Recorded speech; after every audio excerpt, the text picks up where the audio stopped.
Well, hey, happy Sunday, folks. It is August 17th, and we're finishing up summer semester for those of you who took summer classes, and we're looking forward to fall semester 2025.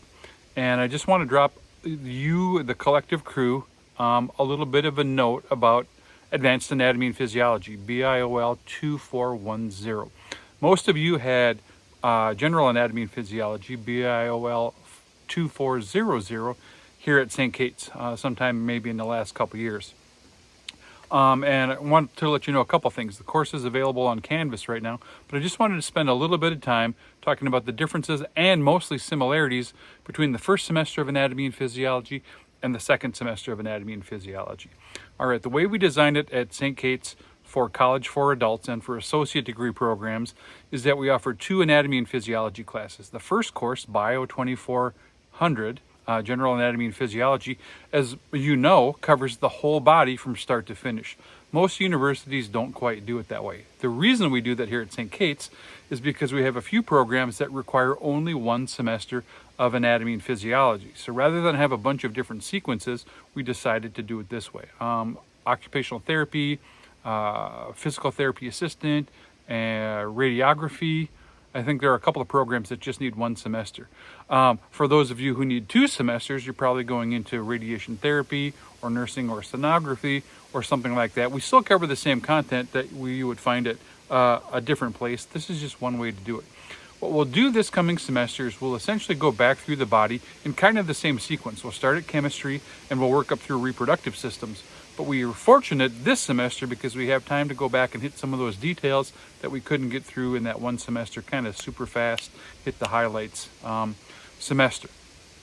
So a little bit more pathology, and we'll do some case studies. Lab will be a little bit different. For General Anatomy and Physiology, you spend a lot of time just kind of memorizing structures, and we will do a little bit of that this coming semester with a little bit of a review, but we also have some different kind of labs that will require the online electronic textbook, and we get to do things like DNA, heredity simulations, we get to do blood typing, we get to do osmosis, we get to do diffusion. There are a few things that will be a little bit different about lab. It won't just be memorizing pictures or models.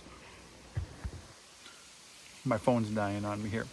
We will still do some of that, and there will be a good review so that by the time you leave your 2 semesters of Anatomy and Physiology, you're dialed in on all those basics because you'll need to be for your professional programs. So we'll take it just like we have previously. Course will run week to week, and because we're going to start on Monday for this semester, we will just start this course on Monday. Courses, new material will be available essentially from Monday to Sunday, and then we'll start the week again. Like we did this summer and like we did previously, we'll have assessments at the end of the week.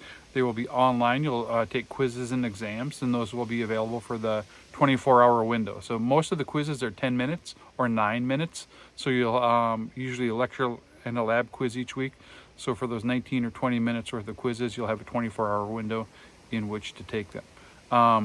We will also have the electronic text. So don't buy the text. You'll get that available at the cheapest rate.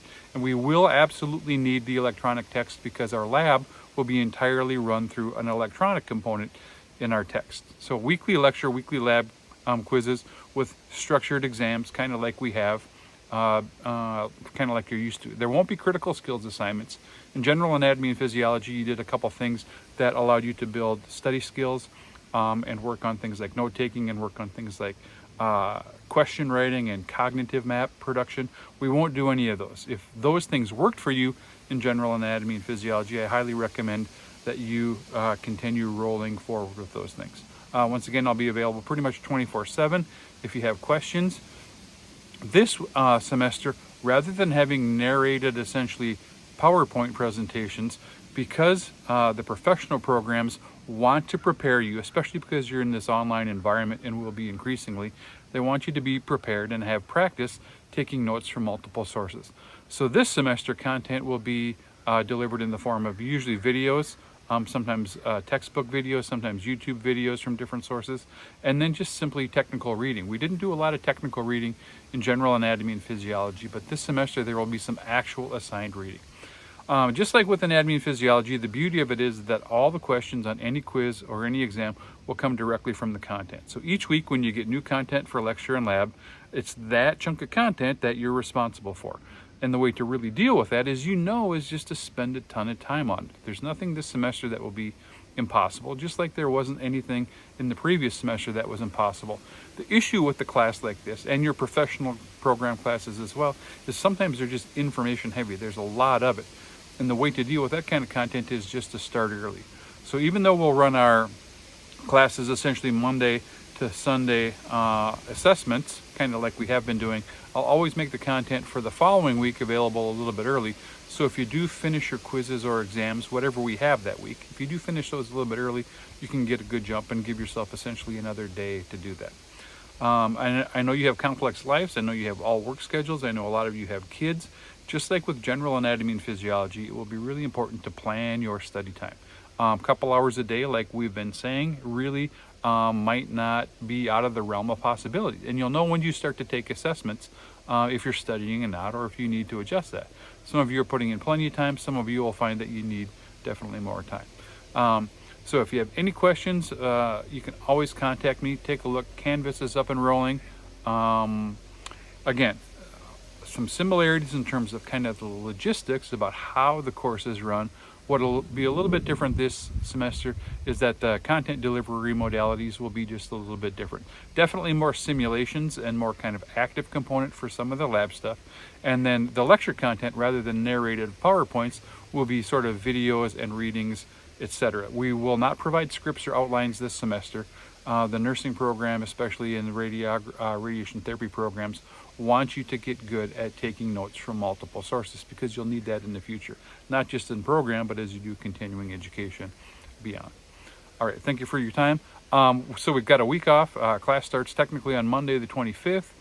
If you're just coming off of a summer class, take a deep breath, forget about this stuff for a while. We'll take this week by week, and it's definitely a marathon and not a sprint. We'll start on the 25th. Take a look at that stuff and make sure you're checking your emails. Please have a safe night. Happy summer, gang. Grab a little bit of this before we start again.